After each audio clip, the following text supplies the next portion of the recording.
My grandmother used to say it slow, the way people said things when they meant for the words to asterisk stick. Baby. The way you treat somebody who can't do a thing for you, that right there tells God everything he needs to know about your character. She meant every syllable. And I didn't fully understand what she meant until a rainy afternoon on Clement Street when I spent my last $6 on soup for a stranger. And that single act of ordinary kindness detonated like a quiet bomb inside my entire life. Now, you have to understand where I come from before I can take you where this story goes. I was born in 1971 in San Francisco, California, which sounds glamorous until I tell you we lived in a 2-bedroom apartment in the Richmond district, where 6 people shared one bathroom, and my mother's cast-iron skillet never fully cooled down because somebody was always hungry. My mother, Delphine, we called her Mama Del, was from Shreveport, Louisiana originally. She carried the South with her the way some women carry a good pocketbook, with intention, with pride, and she never once set it down. You could hear it in her voice when she hummed while she cooked. You could smell it in the way her cornbread came out of that skillet, golden on the bottom, tender in the middle, the kind of cornbread that didn't need explanation. Just needed butter and a quiet moment of gratitude. My father was a different story altogether. Park Sung-jin came to America in 1965 from Busan, South Korea. He was 22 years old, spoke 40 words of English, and carried the kind of quiet dignity that made people instinctively lower their voices when he entered a room. The Korean War had taken his brother and swallowed his father's business whole. And he had crossed that ocean, understanding that some wounds only heal when you put enough distance between yourself and the place where they were made. He never went back. He built everything he was on this side of the water, and he did not look behind him. He'd met my mother at a laundromat in the Tenderloin, which he later described, with absolutely no irony, as asterisk, a very clean establishment with good machines. He meant the laundromat. Mama Del laughed until her eyes watered every single time he told that story. Our household was something that didn't have a name back then. We weren't a concept, or a hashtag, or a demographic. We were just asterisk us. The Park family, which confused the mailman, confounded the neighbors, and delighted absolutely no one at parent-teacher conferences except the teachers themselves, who found us endlessly fascinating. The apartment smelled, at any given hour, of asterisk doenjang jjiggy, that's fermented soybean paste stew for those of you keeping notes, and of Mama Del's smothered pork chops, which she made on Fridays without fail, the grease popping and singing in that cast-iron skillet like a choir finding its note.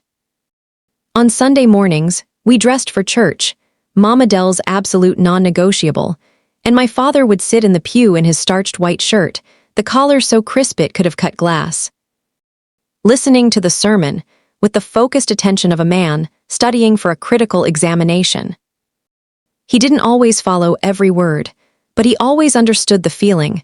That much I know for certain, and in the evenings after dinner he played records. My father loved Coltrane. He said the saxophone sounded like longing made audible, and for a man who had left everything he knew on the other side of the Pacific Ocean, I suppose that made a particular kind of sense. That was our world, small, warm, occasionally combustible, entirely our own. It was November of 1987. I was 16 years old and believed, with the unshakable confidence of adolescence, that I knew considerably more than I did. It had been raining since morning. Not the dramatic, cinematic kind of rain that makes for good movies. The San Francisco kind, gray and persistent, and cold in a way that settled into your coat and stayed there. The kind of rain that made the whole city feel like it was quietly grieving something. I had just finished my shift at Mr. Hand's grocery store on Clement Street, where I stocked shelves on Tuesdays and Thursdays for $3.50 an hour. I was walking toward the bus stop, collar up, head down, carrying a paper bag with leftover rice and the tail end of Sunday's short ribs, when I almost stepped directly on a man's feet. He was sitting on a flattened cardboard box against the wall of Mr. Tommy Fong's Cantonese restaurant, 3 doors up from the grocery. I'd walked past that restaurant 100 times. But I had never seen this man before. He had a canvas army jacket on, soaked completely through. White hair. Korean, I thought, or maybe Chinese, I wasn't certain. His eyes were closed, but he wasn't sleeping. You can tell the difference if you look closely enough. His hands were folded in his lap like a man who had made peace with his circumstances. He had the particular stillness of someone who had learned, through long practice, how to disappear in plain sight. Something in me stopped moving before my feet did. I want to be honest with you, because this channel has always been about honesty. My first thought was not noble. My first thought was, I am 16, I am cold, my bus comes in 8 minutes, and this is not my problem. I had my father's practicality. I won't pretend otherwise. But then I heard my grandmother's voice. Not metaphorically. I mean I heard it, the way you hear certain voices long after the people who own them are gone. And I already told you what she said. You already know those words. So did I. I turned around. I walked up the block, pushed open the door of Mr. Tommy Fong's restaurant, and used the last $6 in my coat pocket, which was supposed to cover my bus fare and a soda, and I ordered a large bowl of wonton soup and a cup of hot tea. Mr. Fong looked at me. He looked out the window at the old man on the cardboard. He looked back at me. Without a single word, he added a plate of steamed pork buns to the tray and waved off the extra charge. I carried it outside and set it beside the old man and said, reaching for the little Korean I'd absorbed from my father over 16 years, ko adusin enus, ko dusio enus, which means, roughly, elder. Please eat. His eyes opened. And I want you to understand something. Those were not the eyes of a defeated man.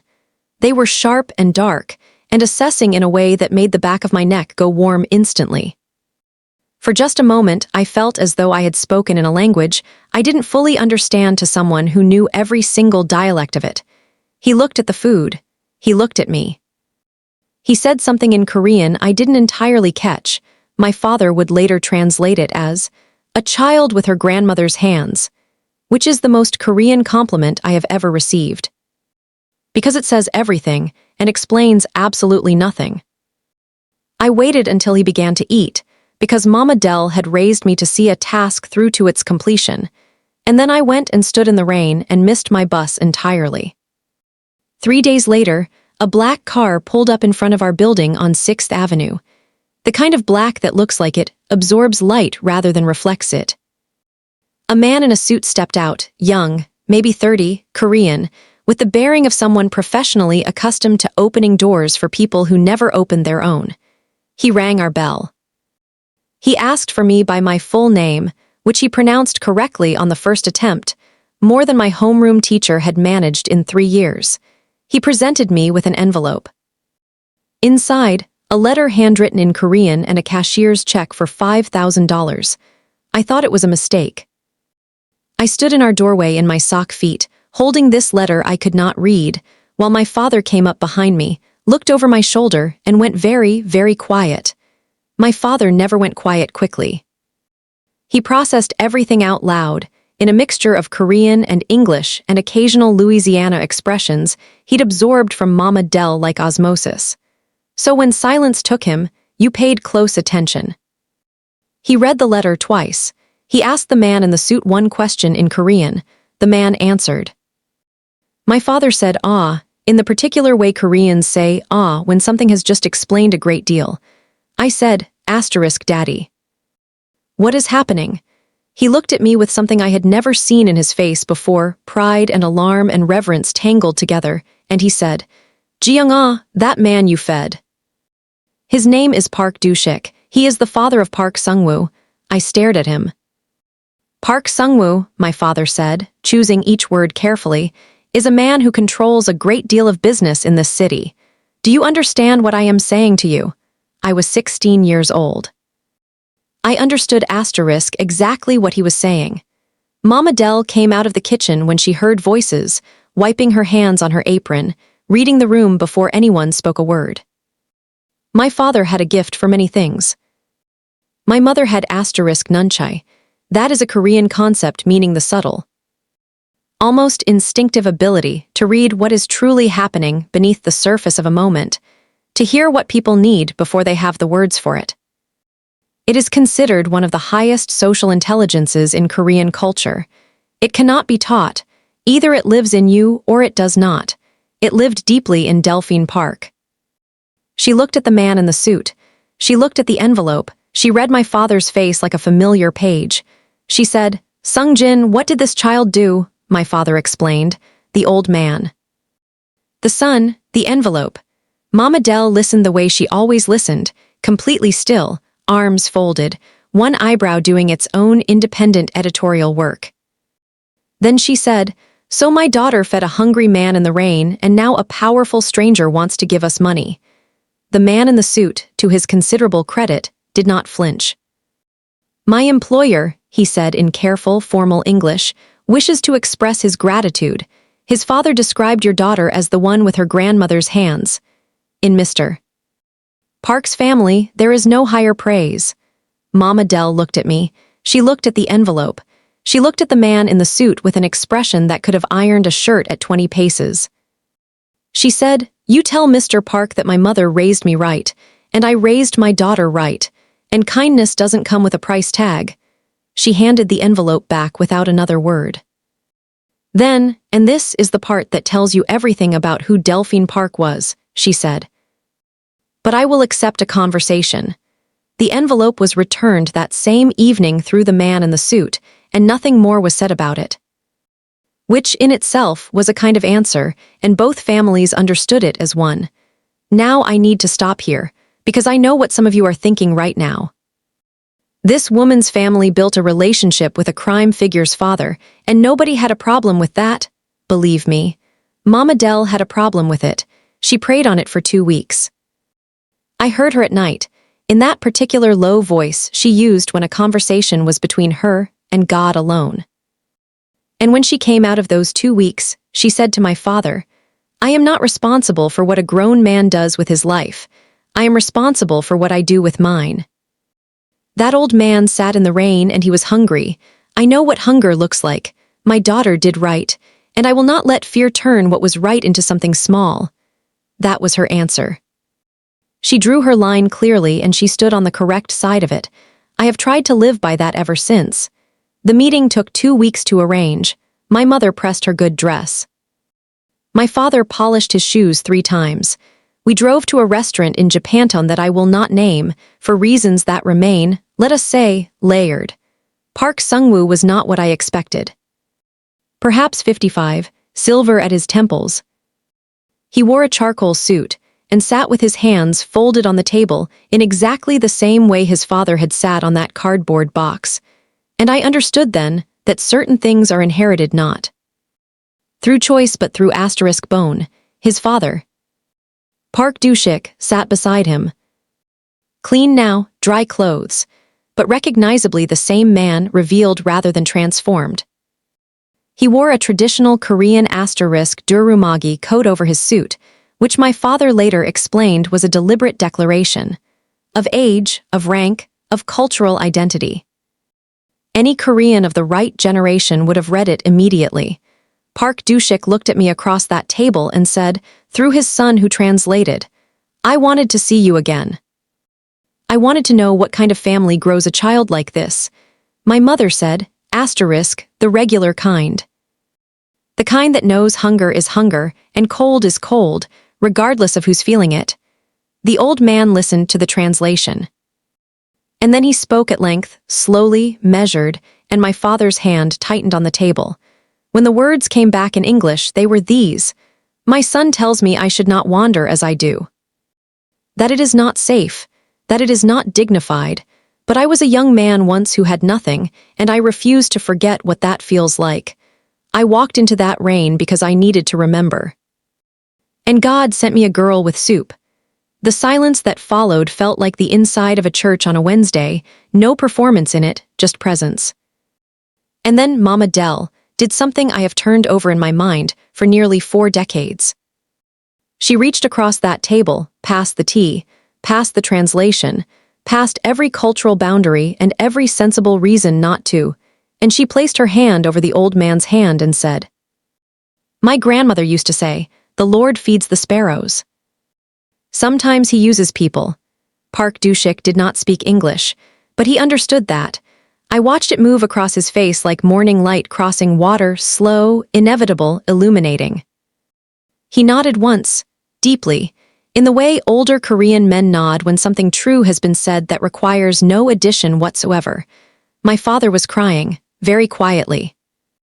In the Korean way, which means you were not supposed to notice, and so we did not. What followed was something older than friendship, something that doesn't have a clean word in English or Korean. Park Dushik began coming to our apartment once a month on Sunday afternoons. He sat in my father's good chair by the window. My father played Coltrane, that warm, searching sound filling the apartment like something that needed no translation. The old man drank Mama Dell's tea. He ate whatever she put before him completely, and praised it every time in Korean my father translated with increasing affection and occasional embellishment. He called my mother Jangmo Nim, a Korean term for mother-in-law, used sometimes as profound respect for a woman who feeds you as though you already belong to her. When my father explained this, Mama Dell put both hands on her hips, considered it carefully, and said, "Well, I suppose I have been called worse." But underneath the humor, she was moved. I could see it.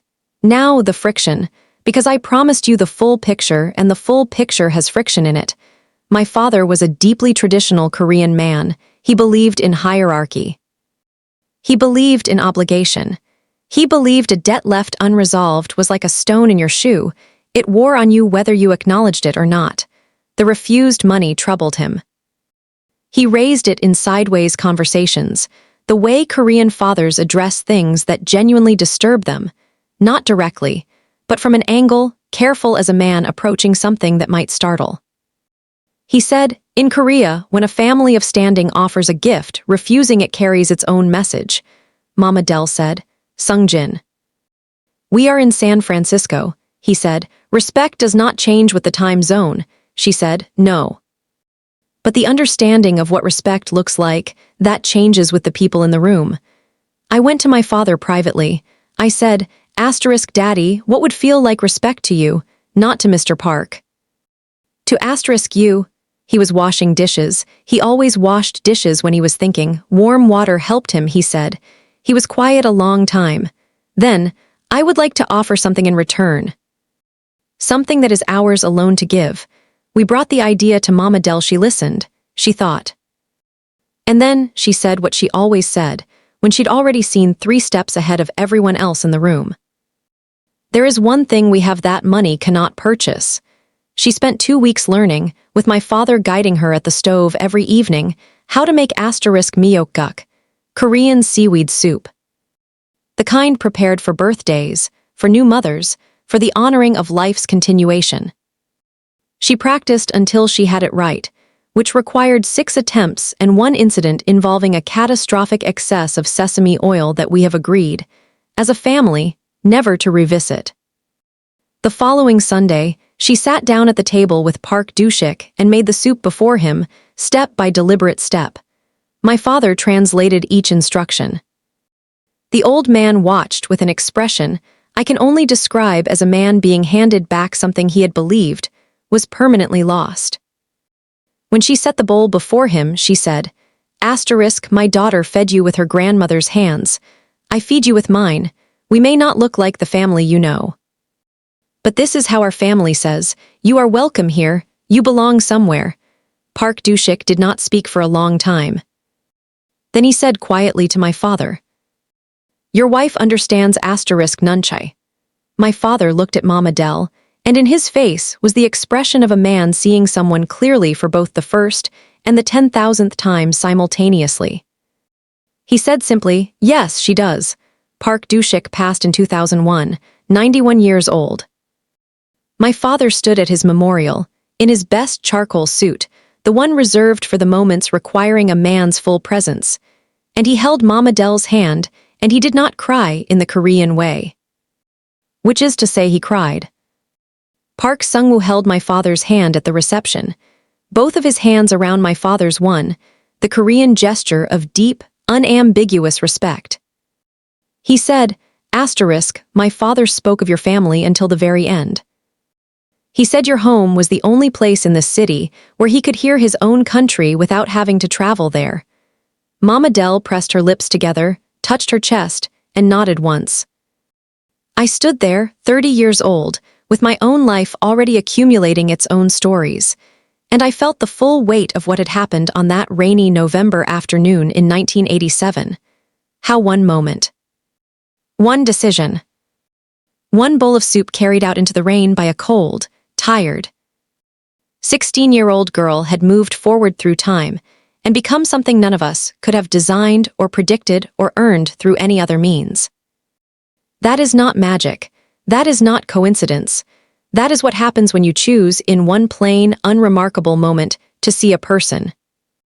The older I get, and I am well into my 50s now, so I am permitted to say it, the more I understand that the stories we carry from our families are not decoration.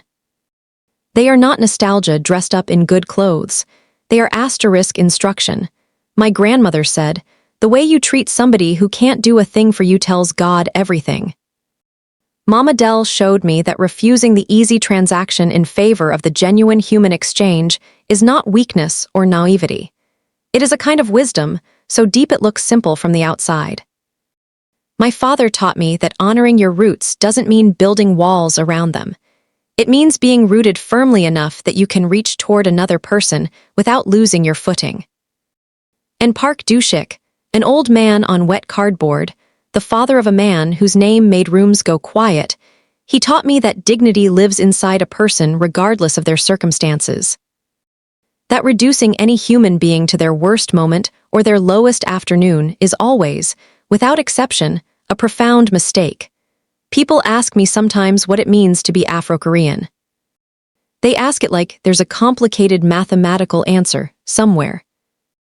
And I always want to say, have you ever sat in a room where Coltrane is on the record player and Myeok-guk is on the stove, and an old man is humming something from Busan and your mother is laughing at something your father said and none of it matches and all of it fits? That is what it means. It means two traditions looked at each other across a vast distance, across oceans, across languages, across generations of entirely separate suffering and entirely separate joy, and recognized something. Not identical, not the same, but resonant. The way two different instruments playing the same note produce something richer than either could create alone. My grandmother who never left Louisiana. My father who crossed an ocean and never looked back. Park Doo-shik, who carried a whole country inside him wherever he walked. Mama Dell, who carried the South in her pocketbook and set it down for absolutely nobody. They are all here, right now, in the way I tell this story, in the words I reach for. In whatever it was that made me turn around on a rainy street in 1987 and spend my last $6 on soup for a stranger. They live in me. The way all ancestors live inside us, not as memory, which softens and fades, but as asterisk character, which does not. Someone asked me once whether I thought it was worth it, that bowl of soup. Given everything that came with it, the complication, the grief, the impossible kitchen table conversations, the long work of navigating worlds that had no shared vocabulary. I said, "Honey, I didn't buy that soup for what came after it. I bought it because it was cold. And a man was hungry. Everything else, that was God's editorial choice. That's the story." Sit with it a moment. Call somebody you love tonight. And if you ever see somebody hungry in the rain, you already know what to do. Thank you for being here. I'll see you on the porch. Subscribe, share, leave your own story in the comments.